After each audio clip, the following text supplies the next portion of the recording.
हे लक्ष्मण, तुम तो अनार्यों जैसी वाणी बोल रहे हो। आर्य लोग ऐसी वाणी नहीं बोलते जैसा तुम बोल रहे हो। ऐसी नृशंस वाणी, ऐसी कठोर वाणी। और जानकी जी ने तो लक्ष्मण को यहां तक कहा कुलपांसन। कुलपांसन का मतलब कुल कलंक। जानकी जी कहते लक्ष्मण तुम कुल कलंक हो, रघुवंश के कुल में कलंक हो।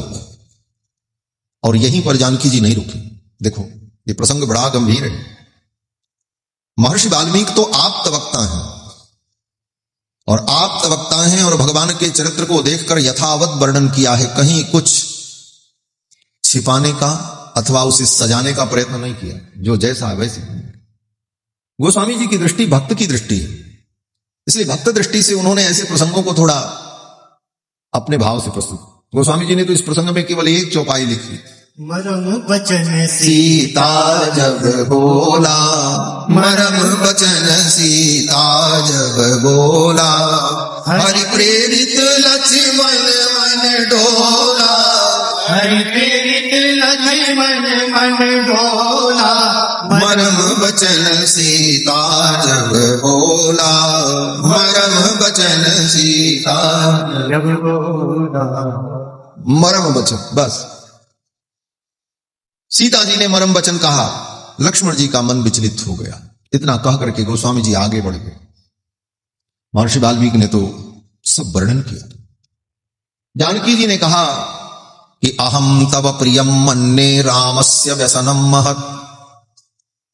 लक्ष्मण मैं जानती हूं तुम तो चाहते हो कि मेरे स्वामी आर्यपुत्र के ऊपर संकट आ जाए, वो विपत्ति में पड़ जाए तो तुमको प्रसन्नता होगी। इतना बड़ा आरोप। अहम तव प्रियम मन्ये रामस्य व्यसनम महत्। और क्यों न हो, यहां पर नहीं रुकी जानकी, कहती क्यों न हो, क्योंकि तुम मेरे आर्यपुत्र के सगे भाई थोड़ी हो, सवत के बेटा हो। नैव चित्रम सपत्नेषु, ये कोई नई बात नहीं है। सौतेला भाई तो अपने सौतेले भाई के साथ ऐसे ही करता है। नैव चित्रम सपत्नेषु पापम लक्ष्मण यद भवेत्, और तद्विधेषु नशंसेषु नित्यम प्रच्छन्नचारिषु। और सौतेले भाई कितना भी प्रेम दिखावें, लेकिन उनका प्रेम केवल प्रदर्शनात्मक होता है, प्रच्छन्न वृत्ति से तो भीतर से वे द्वेष ही रखते हैं।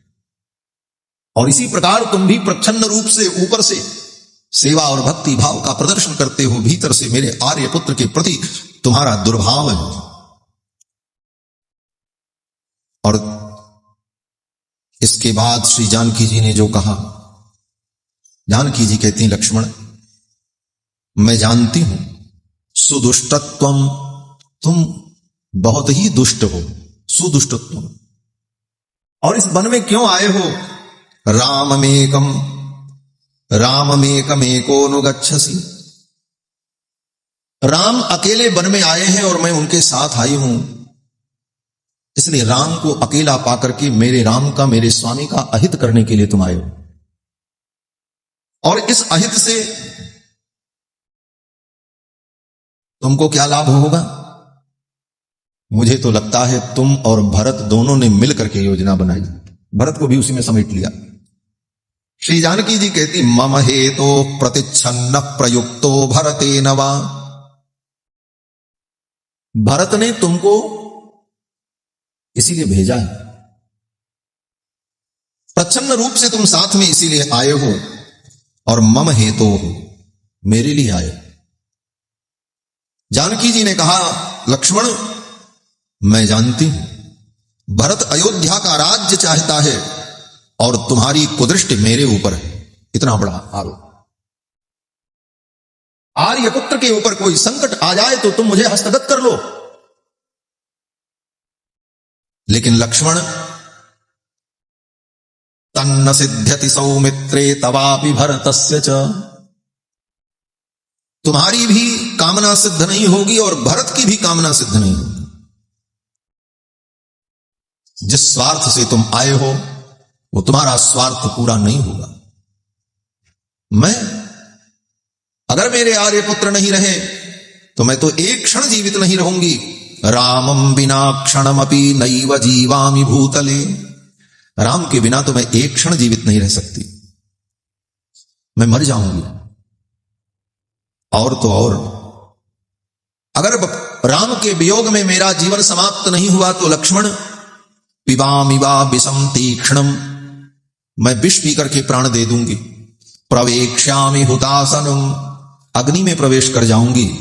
लेकिन न त्वहम राघवादन्यम कदापि पुरुषम स्पृशे, राघव को छोड़ करके मैं किसी पुरुष का स्पर्श नहीं करूंगी, अग्नि में प्रवेश कर जाऊंगी, वो स्वीकार्य। जानकी जी के इन कठोर वचनों को सुनकर लक्ष्मण जी का हृदय विदीर्ण होने लगा। वाक्यम अप्रतिरूपम तु न चित्रम स्त्रीषु मैथिली, लक्ष्मण जी ने केवल इतना ही कहा। इन वचनों को सुनकर के लक्ष्मण जी ने यही कहा, मैथिली आप जो कह रही हो कोई नई बात नहीं, न चित्रम स्त्रीषु मैथिली, स्त्री के लिए यह कोई नई बात नहीं है।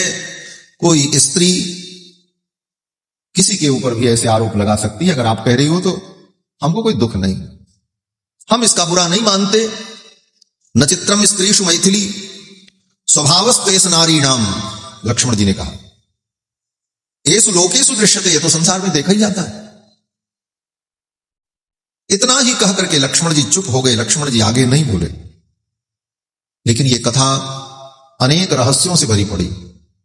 पहला प्रश्न तो यह है कि श्री जानकी जी ऐसा कैसे बोल सकती? करुणामयी साक्षात भगवती हैं, जो कभी जीवों में दोष देखती नहीं, वो जीवाचार्य में दोष देख रही हैं। श्री जी के विषय में तो हमारे आचार्यों ने कहा कि श्री जी ही करुणा करके इन जीवों का कल्याण करने के लिए इस धरती पर भगवान को अवतार लेने के लिए प्रेरित करती।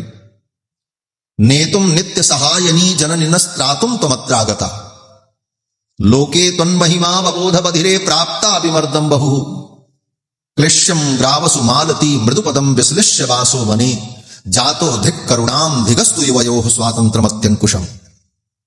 श्री पराशर भट्टाचार्य वर्णन करते हैं कि हे भगवती, आपके नियोग से, आपके संकल्प से भगवान अवतार लेकर इस धरती पर ये लीला करते, नहीं तो भगवान को आने की क्या फुर्सत? आप उनको प्रेरित करती हो तब वो आते। और आप करुणा के परवश होकर उन जीवों का कल्याण कराने के लिए ही प्रभु श्री राम के साथ नंगे पांव बन बन भटकती हो। पराशर भट्टर स्वामी जी को सहन नहीं हुआ। पराशर भट्टर स्वामी जी कहते हैं कि नंगे पांव बन बन भटकना, ये आपने दुख क्यों सहन किया? तो पराशर भट्टर स्वामी जी कहते हैं आपकी करुणा ने आपको मजबूर कर दिया, आपकी करुणा ने आपको यह करने के लिए मजबूर कर दिया। तो मैं कहता हूं कि बड़े बड़े विद्वानों ने आपकी करुणा की प्रशंसा की है, आपकी दया की महिमा का वर्णन किया है। आप बड़े दयामयी हैं, आपकी करुणा बड़ी दिव्य है। बड़े बड़े विद्वानों ने करुणा, दया और कृपा की महिमा बताई है। लेकिन आज मैं कहता हूं धिक्कार है आपकी उस करुणा को, जिस करुणा के परवश होकर के आप नंगे पांव विचरण करती हो। जातो धिक करुणाम धिगस्तु युवयोः स्वातंत्रमत्यंकुशम। आचार्य चरण कहते हैं कि आपकी स्वतंत्रता, प्रिया प्रीतम की दिव्य दंपति की स्वतंत्रता जो है, उसका वर्णन वेद शास्त्र करते हैं। परम स्वतंत्र न सिर पर कोई, सर्वतंत्र स्वतंत्रो ही। लेकिन पराशर भट्टर स्वामी जी कहते हैं आपकी उस स्वतंत्रता को भी धिक्कार है। क्यों धिक्कार है? बोले आप इतने स्वतंत्र, जो चाहो सो करो, और अपनी स्वतंत्रता के परवश होकर आप नंगे पांव वन में भटक रहे हो। हे श्री जी, आप नंगे पांव भटक रही हैं, आपकी उस स्वतंत्रता को और करुणा को धिक्कार है। जातो धिक करुणाम धिगस्तु युवयोः स्वातंत्रमत्यंकुशम। आपकी निरंकुशता को धिक्कार है। आप निरंकुश हो, आपके ऊपर कोई अंकुश करने वाला नहीं। और वो श्री जी, जो श्री जी भक्तों की रक्षा के लिए भगवान को भी बहका देते हैं। आचार्य चरण कहते हैं कि जीवों के अपराध को देखकर लोके तन महिमा बबोध बधिरे प्राप्ता विमर्दम बहु। आचार्य चरण कहते हैं कि जब भगवान किसी जीव के अपराध को देखकर उसे दंड देना चाहते हैं तो हे करुणामयी, आप भगवान को भी भटका देती हो। हाँ, कैसे भटकाती हैं किशोरी जी? बोले मां है ना, जैसे मां भटकाती। एक कोई बच्चा था, बहुत बदमाशी कर रहा था, पिताजी नाराज हुए, हाथ पकड़ा और मारने चले। बोले तुम बहुत बदमाश हो, आज मैं तुमको मारूंगा। मां देख रही थी, किचन में रसोई में काम कर रही थी, देखा अरे अब तो ये मार देंगे इसको। सब काम छोड़ करके दौड़ करके मां आई और मां ने बच्चे का हाथ पकड़ करके खींच लिया और कहा जी क्या करते हो? बोले बहुत दुष्ट है, इसको मैं मारूंगा। तो मां कहती है अरे इसके मारने के चक्कर में मत पड़ो, शाम को मेहमान आने वाले हैं, घर में सब्जी नहीं है, चीनी नहीं है, दूध नहीं है, ये कौन लाएगा? आप जाओ काम करके आओ, हम इसको देखते हैं। कोई दूसरा काम बता करके बहाना करके उनको उधर भेज दिया और बच्चे को किनारे ले गई और मां ने कहा देखो आज तो मैंने बचा लिया, अब सुधर जाओ, बदमाशी मत करना, फिर वो मारेंगे तो मैं बार बार तुम्हें कहां तक बचाऊंगी। हित स्रोतो वृत्त्या भवति च कदाचित कलुषधी। पराशर भट्टाचार्य कहते हैं कि भगवान भी क्रोध करते हैं तो अनावश्यक नहीं करते, जीव के हित के लिए करते हैं। हित स्रोतो वृत्त्या भवति च कदाचित कलुषधी, कभी उनको क्रोध आता है, लेकिन उस स्थिति में भी जानकी जी श्री जी क्या करती हैं? बोले हित स्रोतो वृत्त्या भवति च कदाचित कलुषधी विस्मारयसि स्वजनयसि माता तदसि नः। विस्मारयसि, भगवान को विस्मरण करा देती, भुला देती, भटका देती कि आप तो ये काम करके आओ, ये काम तो मेरा है, मैं इसे ठीक करती हूं, और इस प्रकार उस जीव की रक्षा करती। ऐसी करुणामयी जानकी जी लक्ष्मण जी के ऊपर इतना बड़ा आरोप क्यों लगा है? बोले इसलिए लगा रही है कि इस लीला के माध्यम से भगवान के भक्तों की महिमा क्या है ये प्रकट हो, और दूसरी बात भगवान के भक्तों के प्रति किया गया अपराध अक्षम्य अपराध होता है। भगवान का अपराध आप कर दो तो भगवान नाराज नहीं होते। आप भगवान को अपशब्द कह दो, भगवान को गाली दे दो, भगवान की निंदा कर दो, ठाकुर नाराज नहीं होते। देवगुरु बृहस्पति कहते हैं सुन सुरेश रघुनाथ स्वभाव, सुन सुरेश नाथ स्वभाव निज अपराध रिसाई नकाहो, निज अपराध रिसाई नकाहो। सुन सुरेश रघुनाथ स्वभाव, सुन सुरेश नाथ स्वभाव निज अपराध रिसाई नकाहो, निज अपराध रिसाई नकाहो। ये भगवान का स्वभाव है, कोई भगवान का अपराध कर दे भगवान नाराज नहीं होते, सहन कर लेते। रावण बरसों से भगवान को गालियां दे रहा था, अपशब्द कह रहा था, लेकिन भगवान को क्रोध नहीं आया, नाराज नहीं हुए। लेकिन जब भगवान के भक्त विभीषण को लात मार करके निकाल दिया तब भगवान को क्रोध आ गया। जो अपराध भगत कर करई राम रोष पावक सो जरई।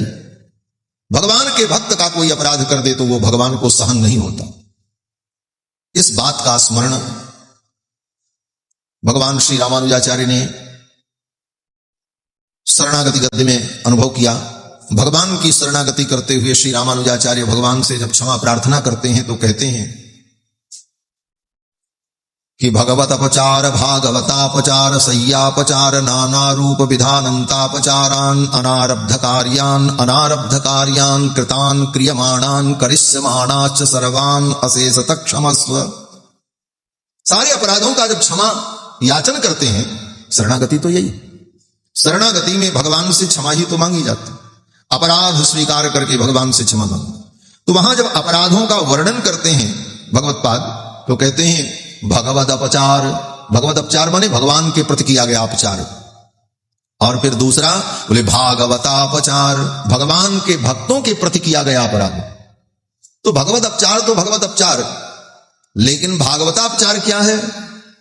रामानुजाचार्य जी कहते हैं कि भगवत अपचार भागवतापचार असह्यापचार, ये असह्यापचार है, ये भगवान को सहन नहीं होता।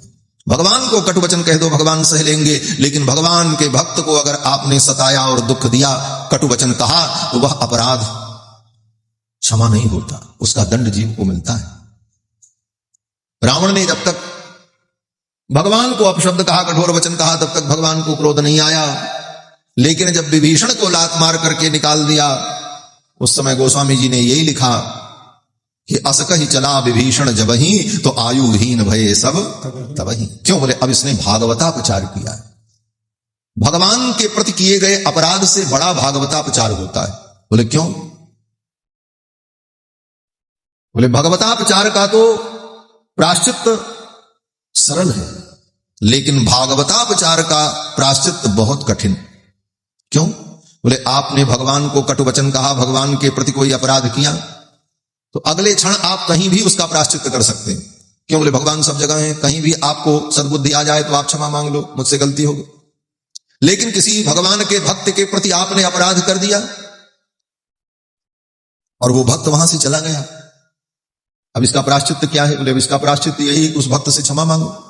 और अगर वो भक्त तुम्हें नहीं मिला और उसके सम्मुख जाकर के तुमने क्षमा नहीं मांगी और उसने क्षमा नहीं किया, तो वो तुम्हारा अपराध बना ही रहेगा, वो अपराध नष्ट नहीं होगा। इसलिए भागवतापचार को सबसे बड़ा अपचार माना।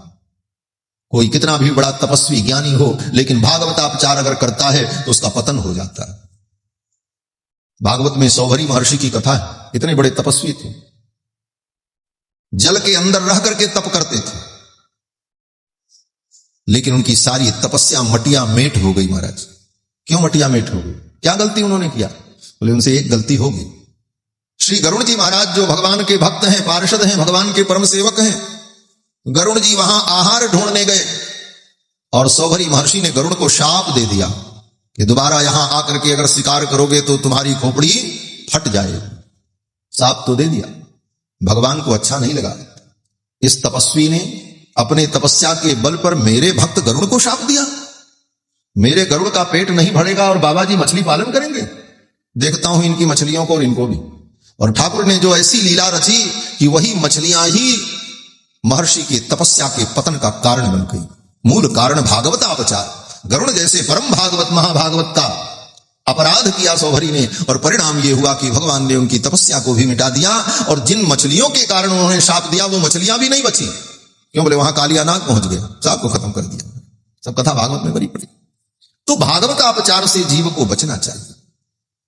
भागवतापचार असह्य अपचार है। भागवतापचार अगर कोई भी करे, यहां तक कि भगवान के अत्यंत सन्निकट रहने वाला व्यक्ति भी भागवतापचार अगर करे, तो भगवान उसे भी नहीं छोड़ते, उसको भी दंड देते। और इस बात को सिद्ध करने के लिए ये लीला हुई, जो लीला भी चल रही। मूल रहस्य यही है। श्री जानकी जी ने इस लीला के माध्यम से भागवतापचार कितना कठिन है, भागवतापचार से हमें बचना चाहिए, ये उपदेश दिया। श्री गोविंद राज स्वामी जी ने और सभी आचार्यों ने, टीकाकारों ने दो प्रसंगों को जोड़ करके यहां पर अर्थ चिंतन किया है कि श्री जानकी जी भगवान की प्राण वल्लभा हैं, और इन जानकी जी ने भगवान के प्रति अपराध किया। कब? बोले वन की यात्रा पर जब चलने लगी तो भगवान को कहा स्त्रियम पुरुष विग्रहम। भगवान के लिए ऐसे वचन का प्रयोग जानकी जी को नहीं करना चाहिए। किम त्वामन्यत वैदेह्य पिता में मिथिलाधिप राम जामातरम प्राप्य स्त्रियम पुरुष विग्रहम। इस श्लोक को यहां की व्याख्या प्रसंग में आचार्यों ने जोड़ा।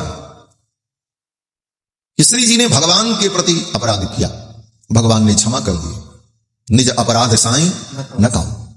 लेकिन वही श्री जी जो भगवान की प्राण वल्लभा हैं, आज भगवान के परम भक्त लक्ष्मण के प्रति कटु वचन जब कहा, तब भगवान ने प्रतिज्ञा कर ली, अब तो इसका प्रायश्चित इनको करना पड़ेगा। भले ये मेरी प्राण वल्लभा हैं, सब कुछ है, लेकिन मेरे भक्त का इन्होंने अपराध किया, अब इसका प्रायश्चित होना चाहिए। और जब तक प्रायश्चित नहीं होगा तब तक ये मेरे सान्निध्य को प्राप्त नहीं कर सकती। और भगवान ने संकल्प किया, सारी लीला रचित हो गई, रावण आया और सीता जी को ले गया। केवल भागवतापचार के कारण। अब रही बात, ये तो लीला है, सीता जी को रावण ले जाए और सीता जी भी सर्वेश्वरी होकर के ऐसी लीला कर रही हैं केवल भगवान की इच्छा से, भगवान के संकल्प से। यद्यपि सीता जी तो अग्नि में प्रविष्ट हो गए, भगवान ने सीता जी को अग्नि में प्रविष्ट करा दिया। तुम पावकमह करहु निवासा, जब लगी करहु निसाचर नासा। लक्ष्मण हूं यह मरम न जाना, जो कछु चरित रचा भगवान। जानकी जी को भगवान ने अग्नि में प्रतिष्ठित कर दिया। और अग्नि में क्यों प्रतिष्ठित कर दिया? बोले अग्नि तो मार्ग है। क्या मार्ग है? बोले अग्नि भगवान का मुख है। मुखाद अग्निर अजायत, वेद ने कहा। तो अग्नि में प्रवेश कराने का मतलब भगवान ने जानकी जी को अपने मुख के माध्यम से अर्थात अग्नि के माध्यम से अपने हृदय में विराजमान कर लिया। तुम पावकमह करो निवास, क्योंकि श्री जी तो भगवान के हृदय में ही रहती हैं। तदवक्षस्थल नित्यवास रसिकाम तच्छांति संवर्धिनी। भगवान के हृदय में ही लक्ष्मी जी का नित्य निवास है। लक्ष्मी जी का वास्तविक स्थान भगवान का हृदय। तदवक्षस्थल नित्यवास रसिकाम तच्छांति संवर्धिनी पद्मा अलंकृत पाणि पल्लव युगाम पद्मासनस्थाम श्रियम वात्सल्यादि गुणोज्ज्वलाम भगवतीम वंदे जगन्मातरम। और श्री यामुनाचार्य स्वामी जी तो अपने आलवंदार स्तोत्र में कहते हैं, चकर्थ यस्या भवनम भुजांतरम। भुजांतरम, दोनों भुजाओं के बीच की जो जगह है ये हृदय है। एक हाथ इधर एक इधर, दोनों भुजाओं के, चारों भुजाओं के मध्य का जो स्थान है, चकर्थ यस्या भवनम भुजांतरम तव प्रियम धाम यदीय जन्मभू, वो श्री जी का नित्य धाम है। तो श्री जी को भगवान ने अपने हृदय में रख लिया। और यहां वाल्मीकि रामायण में तो श्री जी स्वयं संकेत कर रही हैं, प्रवेक्ष्यामि हुताशनम, मैं अग्नि में प्रवेश कर जाऊंगी। और छाया सीता को रावण लेकर के जाता है। भगवान ने अपने आप से श्री जी को दूर कर दिया। केवल इसी कारण से लक्ष्मण जी के प्रति श्री जी ने जो कटु वचन कहा, और तब तक राम जी कोई प्रयास नहीं करते, केवल नाटक करते हैं।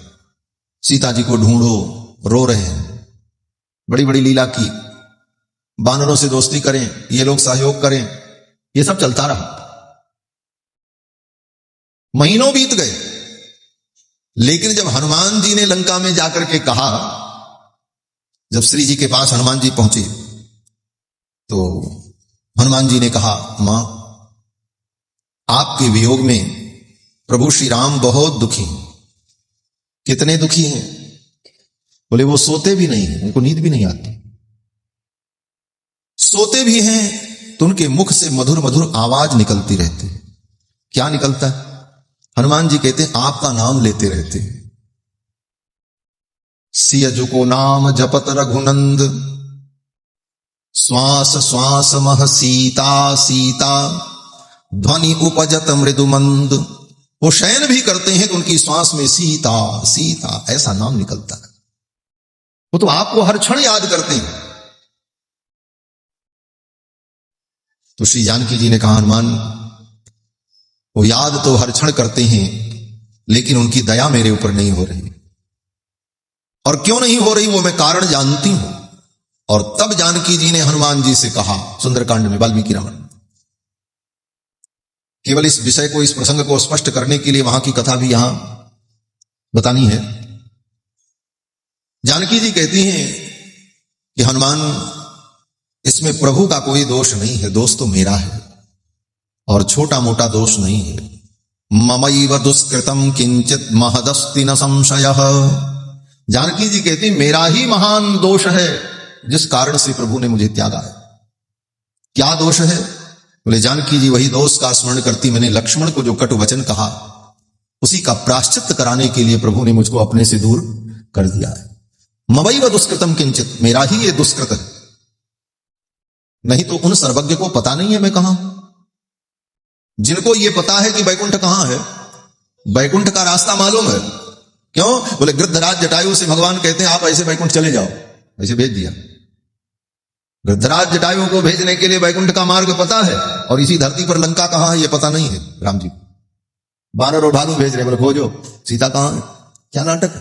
बोले नाटक यही है कि जब तक किशोरी जी अपने उस किए हुए भागवतापचार का प्रायश्चित नहीं कर लेती, तब तक ठाकुर लीला आगे नहीं बढ़ाएंगे। और प्रायश्चित हुआ। हनुमान जी महाराज जब पहुंचे तो लंका में जानकी जी ने यही कहा हनुमान जी से कि कही कटु वचन रेख नाघी मैं तात क्षमा सो कीजे। लक्ष्मण को कटु वचन कह करके उनकी बनाई हुई मर्यादा रेखा का मैंने उल्लंघन किया। रामानुज लघु रेख खिंचाई और उस रेखा का जानकी जी ने उल्लंघन किया था। जानकी जी कहती हैं हनुमान जी से कि हनुमान जाओ। हनुमान जी ने कहा नहीं आप चलो, आपको मैं अपने कंधे पर बैठाऊं और लेकर के प्रभु के पास चलूं। जानकी जी ने कहा हनुमान मैं जानती हूं तुम मुझे अपने कंधे पर बैठा करके ले चलोगे और प्रभु के चरणों में पहुंचा दोगे, परंतु प्रभु मुझे स्वीकार नहीं करेंगे। क्यों? तो जानकी जी ने कहा मैंने लक्ष्मण के प्रति जो अपराध किया है जब तक उसकी क्षमा याचना नहीं हो जाती प्रभु मुझे स्वीकार नहीं करेंगे। बोले कैसे होगा? तो जानकी जी ने कहा हनुमान यहां से जब जाना तो प्रभु को प्रणाम करना और प्रभु को प्रणाम करते समय साथ साथ लक्ष्मण को भी प्रणाम करना। अनुज समेत गयो प्रभु चरना, अनुज समेत गयो प्रभु चरना, दीन बंधु गण तारत हरना, दीन बंधु गण तारत हरना, दीन बंधु गण तारत हरना। प्रभु के सहित अनुज को भी प्रणाम करना, अनुज समेत गयो प्रभु चरना। और प्रभु से जो कहना सो तो कहना, लेकिन लक्ष्मण से कहना। क्यों? बोले भागवत के प्रति किया गया अपचार तब समाप्त होता है जब उसी भागवत से आप क्षमा मांगो और वो क्षमा कर दे। इसलिए जानकी जी ने हनुमान जी से कहा हनुमान लक्ष्मण से कह देना कि कही कटु वचन रेख नाघी मैं तात क्षमा सो कीजे, जान बधिक बस राज मरालिनी लखन लाल छिन लीजे। हे लखन लाल मैंने कटु वचन कहा मुझे क्षमा कर दे। और हनुमान जी ने आकर के जब ये सब कहा अनुज समेत गयो प्रभु चरना और जानकी जी के संदेश को लक्ष्मण जी को सुनाया कि किशोरी जी ने ऐसा कहा है लक्ष्मण के लिए, कही कटु वचन रेख नाघी मैं तात क्षमा सो कीजे, जान बधिक बस राज मरालिनी लखन लाल छिन लीजे। इतना सुनते ही भगवान का मन प्रसन्न हो गया, मेरी किशोरी ने प्रायश्चित कर लिया। अब बोले अब विलंब के ही कारण कीजिए सकल कपिन का आयस दीजिए। अब विलंब करना ठीक नहीं। तो ये भगवान का स्वभाव है। भगवान की हम भक्ति करें तो भगवान के स्वभाव को भी समझना बहुत जरूरी है। उमा राम स्वभाव जिन जाना ताहि भजन तजि भाव न आना। तो कोई भगवान का अपचार कर दे भगवान क्षमा करते हैं, लेकिन भगवान के भक्त का अपचार कर दे तो ठाकुर क्षमा नहीं करते। इस लीला के माध्यम से भागवतों की महिमा क्या है, भगवान के भक्तों की महिमा क्या है, ये प्रकट होती है। भगवान गए, इधर से लक्ष्मण जी भी चल पड़े। जाते जाते लक्ष्मण जी ने एक रेखा खींच दी और कहा मां आप इस रेखा से बाहर मत जाना, आप सुरक्षित रहोगी, मैं जा रहा हूं। लक्ष्मण जी चल पड़े और इधर रावण सन्यासी का वेश धारण करके आ गया। त्रिदंडी सन्यासी का वेश धारण करके रावण आया परिव्राजक रूप में और भिक्षाम देहि। जानकी जी की कुटिया के सामने आकर के रावण ने कहा भिक्षाम देहि, मुझे भिक्षा चाहिए। जानकी जी कुटिया से बाहर निकली तो सन्यासी के वेश में आए हुए रावण ने जानकी जी से पूछा आपका परिचय, आप कौन हो, यहां क्यों रहती हो? सब रावण ने पूछा। कि देखो बड़ी विडंबना है, रावण सीता हरण करने गया तो सन्यासी का ही वेश बनाया, साधु का वेश बनाया। यह साधु का वेश इतना पवित्र वेश है कि कोई दुष्ट व्यक्ति भी इस वेश का आश्रय लेकर के अपने स्वार्थ की पूर्ति कर ले। और बदनाम साधु महात्मा होते, बोले महात्मा लोग ऐसे ही होते हैं। यह आज कुछ नया नहीं है, अनादिकाल से।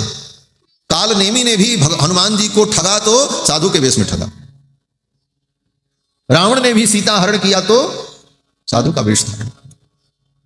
और तो और अर्जुन ने भी सुभद्रा का हरण किया तो साधु का वेश ही धारण किया। और भगवान ने ही ये सलाह दी तुम ये करो। जब भगवान ही ऐसा कराते तो क्या कहे महाराज। ये ठाकुर कन्हैया भी बड़ा छलिया है महाराज। पारथ के साथ निज बहन भगाए दई, सूरदास जी कहते हैं पारथ के साथ निज बहन भगाए दई, बलराम हूं न जाने तेरे छल छद्म को। कृष्ण की लीला तो कृष्ण लीला पुरुषोत्तम है, रघुनाथ जी मर्यादा पुरुषोत्तम, दोनों की लीला अद्भुत है। तो रावण आया रावण ने जब जानकी जी से पूछा तो जानकी जी ने रावण को सब कुछ बताया। उषित्वा द्वादश समा इक्ष्वाकूणाम निवेशने। जानकी जी ने कहा मेरा विवाह 6 वर्ष की अवस्था में हुआ, मैं 6 वर्ष की थी और मेरे स्वामी रघुनंदन 12 वर्ष के थे। विवाह के बाद हम दोनों 12 वर्ष अयोध्या में रहे। उषित्वा द्वादश समा इक्ष्वाकूणाम निवेशने। 12 वर्ष तक हम लोग अयोध्या में रहे और तत्र त्रयोदशे वर्षे राजा मामंत्रयत प्रभु। अयोध्या में रहते 12 वर्ष जब बीत गया, 13वां वर्ष लगा, मेरी आयु 19वें वर्ष में प्रविष्ट हुई और मेरे स्वामी की आयु 25 वर्ष में। उस समय महाराज राज्याभिषेक करना चाहते थे, लेकिन मेरी सासू मां के कई ने ऐसे ऐसे वरदान मांगा और एक वरदान में अपने पुत्र भरत के लिए राज्य मांगा और दूसरे वरदान में उन्होंने मेरे स्वामी के लिए 14 वर्ष का वनवास मांगा। पिता के वचन को सत्य करने के लिए मेरे स्वामी वन में आए और मैं भी उनके साथ आई और मेरे देवर जो लक्ष्मण हैं वो भी साथ में। अभी पिछले ही सर्ग में अभी लक्ष्मण जी गए ही हैं थोड़ी देर पहले, तब तक तो रावण आ ही गया था। उस समय जानकी जी ने लक्ष्मण जी के लिए ऐसे कठोर वचन कहे और जब रावण आया तो जानकी जी लक्ष्मण जी की महिमा का वर्णन करते, मेरे देवर। इससे क्या सिद्ध होता? बोले इससे यही सिद्ध होता है कि वो जो कुछ था वो केवल नाटक मात्र था। आगे की लीला को बढ़ाने के लिए उतना नाटक आवश्यक था। यहां पर किशोरी जी कहती हैं तस्य भ्राता तो वै मात्रो लक्ष्मणो नाम वीर्यवान। उनके जो अनुज लक्ष्मण हैं बड़े पराक्रमी हैं। रामस्य पुरुष व्याघ्र सहाय समरेरिहा, और अपने ज्येष्ठ भ्राता राम के परम सहायक हैं, उनके सहयोगी हैं। और वे भ्राता सभ्राता लक्ष्मणो नाम ब्रह्मचारी दृढ़व्रतः, और लक्ष्मण ब्रह्मचारी। अभी 10 मिनट पहले लक्ष्मण जी को कहा कि न सिद्ध्यति सौमित्रे तवापि भरतस्य च, और यहां कहती हैं कि लक्ष्मण कौन है? बोले सभ्राता लक्ष्मणो नाम ब्रह्मचारी, ब्रह्मचारी दृढ़व्रतः, अपने व्रत में अपने नियम में दृढ़ रहने वाले हैं। अन्वगच्छत् धनुष्पाणि प्रव्रजन्तम मया सह, और धनुष बाण लेकर के वो वन की यात्रा में हमारे साथ आए हैं। ये सब कहा। जानकी जी ने कहा हे यति, हे सन्यासिन, मेरे पति वन में गए हैं कंदमूल फल लेने के लिए और वो जल्दी ही आएंगे। आगमिष्यति में भर्ता वन्यमादाय पुष्कलम। मेरे पति वन में गए हैं, कंदमूल फल लेकर के आएंगे, थोड़ा नहीं लाएंगे, खूब ले आएंगे। आप चिंता मत करो, आपको भी भोजन कराऊंगी। पुष्कलम, पुष्कल मात्रा में लेकर के आएंगे। और सत्वम नाम च गोत्रम च कुलमा चक्ष्वतत्वतः। अब आप बताओ आपका गोत्र क्या है, आपका नाम क्या है, आपका परिचय क्या है? जानकी जी ने जब इस प्रकार पूछा तो रावण ने अपना सही परिचय दिया। वेश तो उसने सन्यासी का बनाया, लेकिन जानकी जी से झूठ नहीं बोल पाए। रावण ने कहा कि मैं लंका का राजा रावण हूं और 5000 मेरी पत्नियां हैं, और मैं इसलिए आया हूं कि तुम मेरी भार्या बन जाओ, तो मेरी वो 5000 पत्नियां जो हैं वो सब तुम्हारी दासी बन जाएंगी। पंचदास्य सहस्राणि सर्वाभरण भूषिताः सीते परिचरिष्यन्ति भार्या भवसि मे यदि। अगर तुम मेरी भार्या हो जाती हो तो वो 5000 रानियां दासी बनकर के तुम्हारी सेवा करेंगी और तुम राज सुख भोगोगी। ये सब जब कहा तो श्री जानकी जी सावधान हो गई, 2 कदम पीछे हट गई और श्री जानकी जी ने कहा रावण तू क्या बोलता है? तू मुझे अपनी पत्नी बनाना चाहता है? स्वप्न देख रहा है?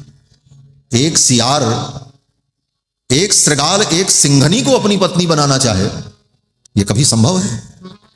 तुम पुनर्जम्बुकः, तुम जम्बुक हो, सियार हो, और मैं सिंहिनी हूं। तुम पुनर्जम्बुकः सिंही माम इहेच्छसि दुर्लभां, जैसे सियार के लिए सिंहिनी दुर्लभ है, उसी प्रकार मैं तुम्हें प्राप्त नहीं हो सकती। नाहं शक्या त्वया स्पृष्टुम आदित्यस्य प्रभायता, तुम तो मेरा स्पर्श भी नहीं कर सकते। जैसे सूर्य की प्रभा का कोई स्पर्श नहीं कर सकता, उसी प्रकार तुम मेरा स्पर्श नहीं कर सकते, क्योंकि मेरे राम सूर्य हैं। क्यों सूर्य हैं? बोले आदित्यैव तेजस्वी, वाल्मीकि महर्षि कहते सूर्य के भगवान, सूर्य के समान प्रभु तेजस्वी। और जहां पर सीता जी का भगवान से अनन्य संबंध का वर्णन किया, वहां पर कहते हैं भास्करेण प्रभा यथा, अनन्या राघवेण भास्करेण प्रभा यथा। ये सीता जी भगवान की अनन्या है, और उसी प्रकार से जैसे सूर्य की प्रभा हो। इसलिए जानकी जी कहती हैं माम इहेच्छसि दुर्लभम पादपान कांचनान नूनन बहून पंस्यसि मंदभाग राघवस्य प्रियाम भार्याम यस्त्वम इच्छसि राक्षस। हे राक्षस, तुम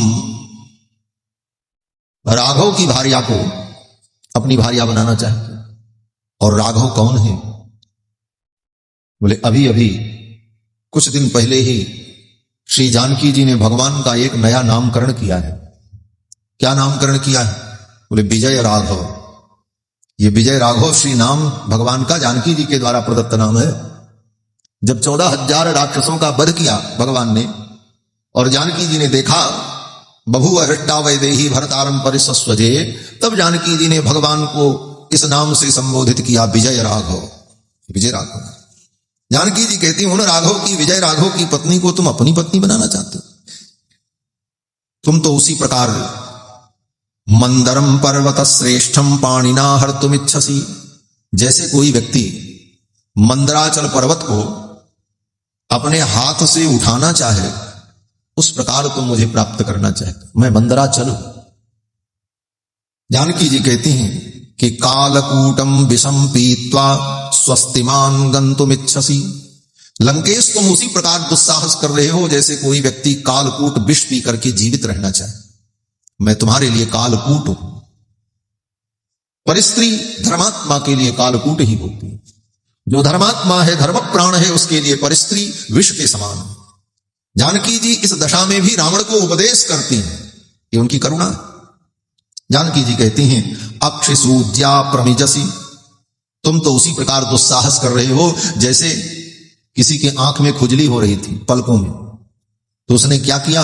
बोले अपने पलकों की खुजली मिटाने के लिए नुकीली सुई लेकर के उससे खुजली करने लगा।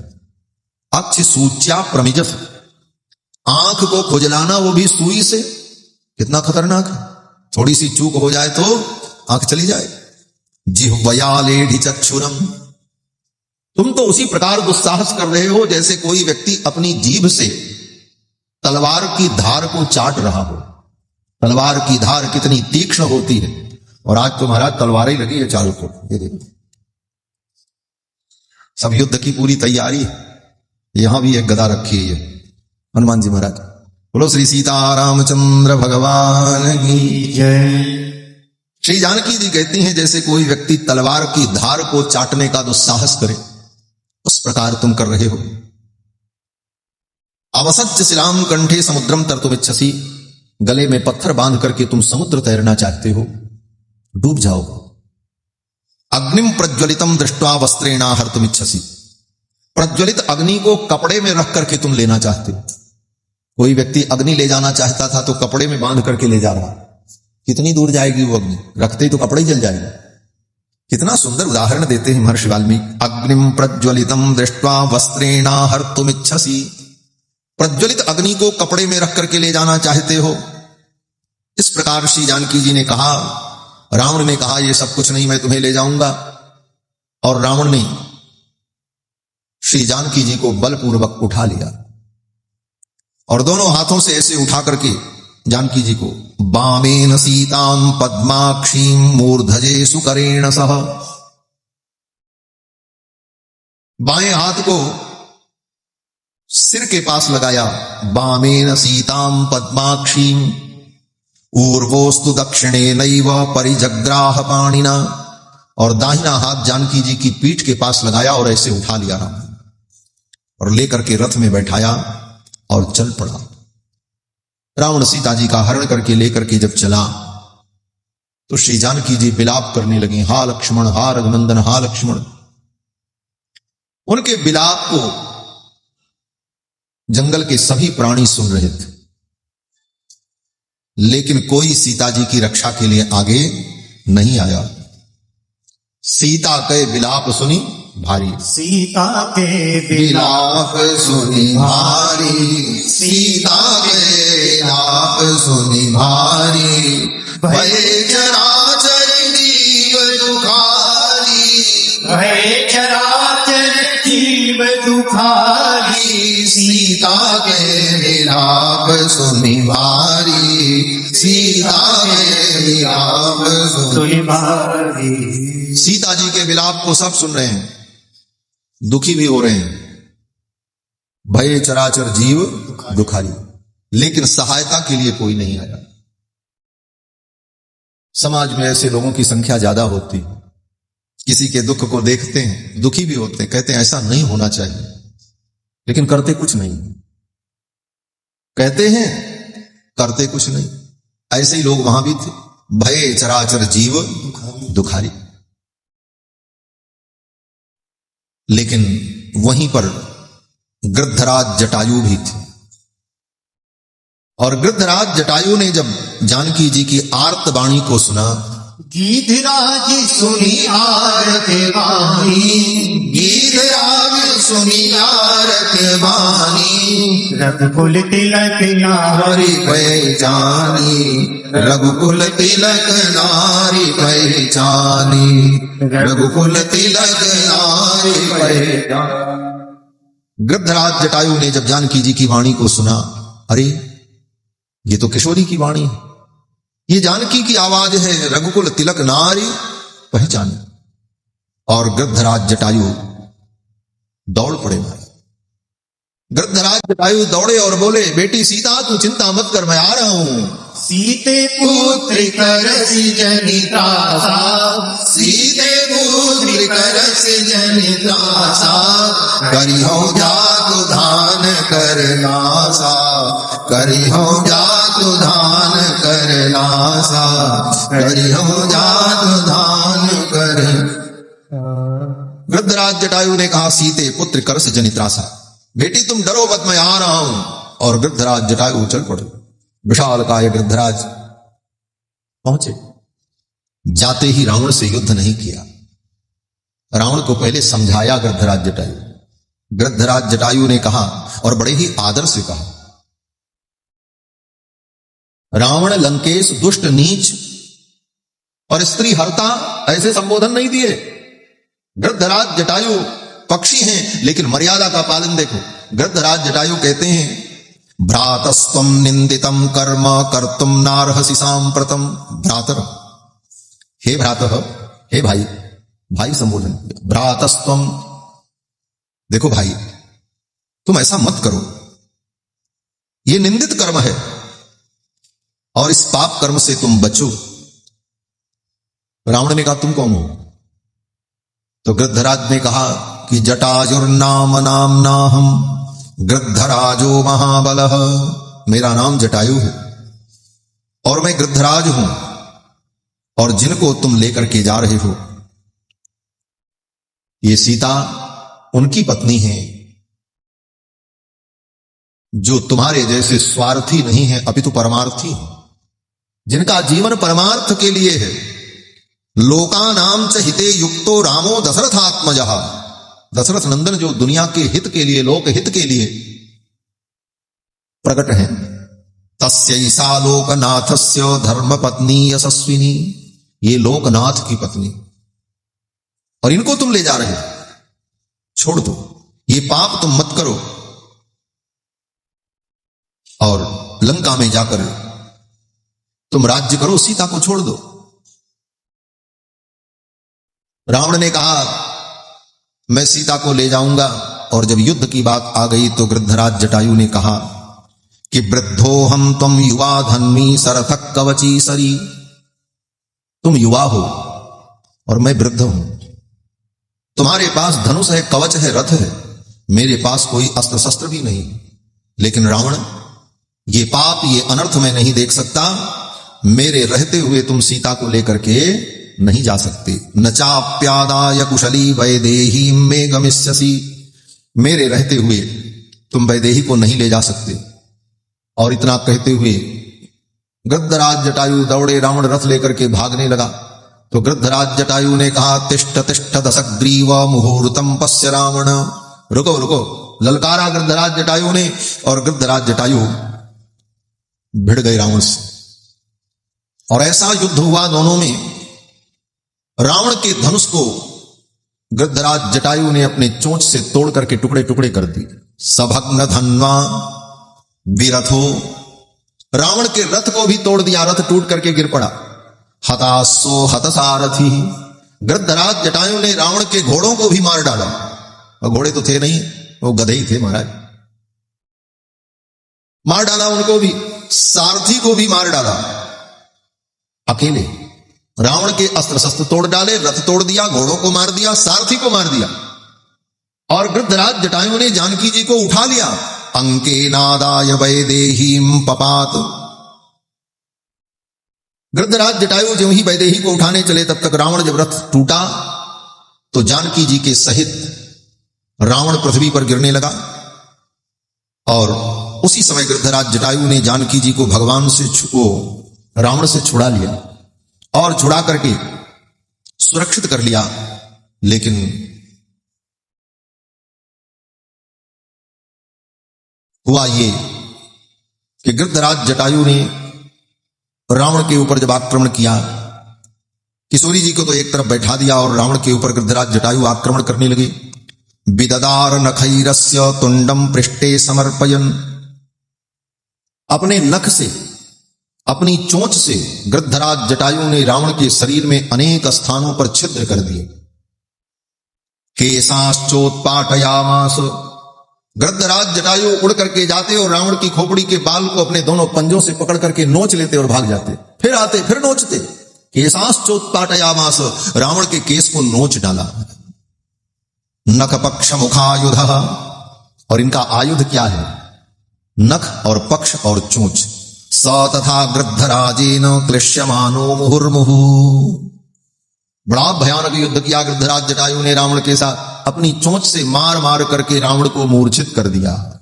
चोचन मारी बिदार सीधे, चोचन मारी बिदार सीधे, दंड एक भई मूर्छाते, दंड एक भई मूर्छाते, दंड एक भई मूर्छाते।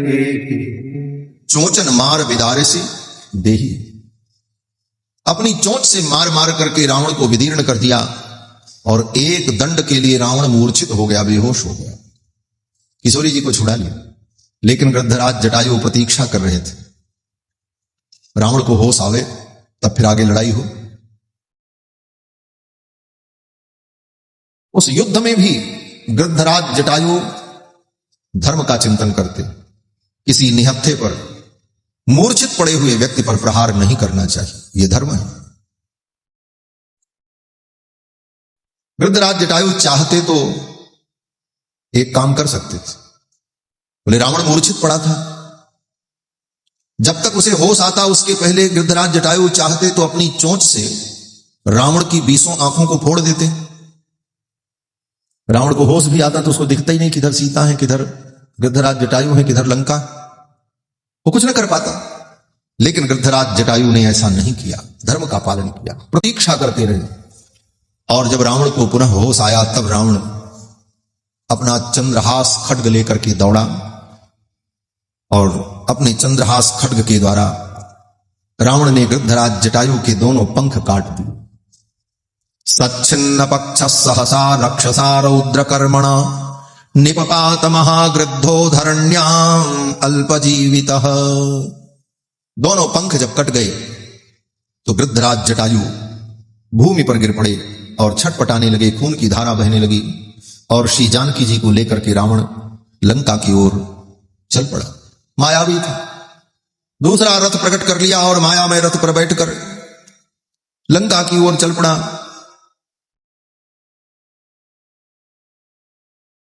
और जब चला तो रास्ते में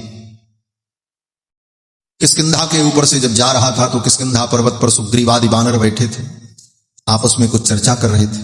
उन बानरों को देख करके जानकी जी ने अपने आभूषण और वस्त्र वहां पर गिरा दिए। उत्तरीयंबरारोहा सुहान्याभरणानि च मुमोच यदि रामाय ससंचेयोरिति भामिनी।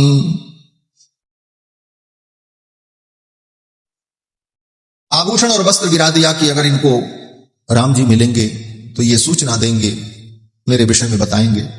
और जानकी जी विलाप करती रही। रावण जानकी जी को लेकर के चला गया और लंका में पहुंचा। निदधे रावण सीताम मयो माया विवासुरीम।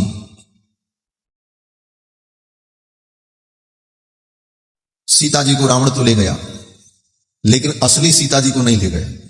वाल्मीकि जी यहां संकेत कर रहे हैं, निदधे रावण सीताम मयो माया विवासुरीम। मायामयी सीता को ले गया, असली सीता को नहीं। असली सीता जी तो अग्नि में है।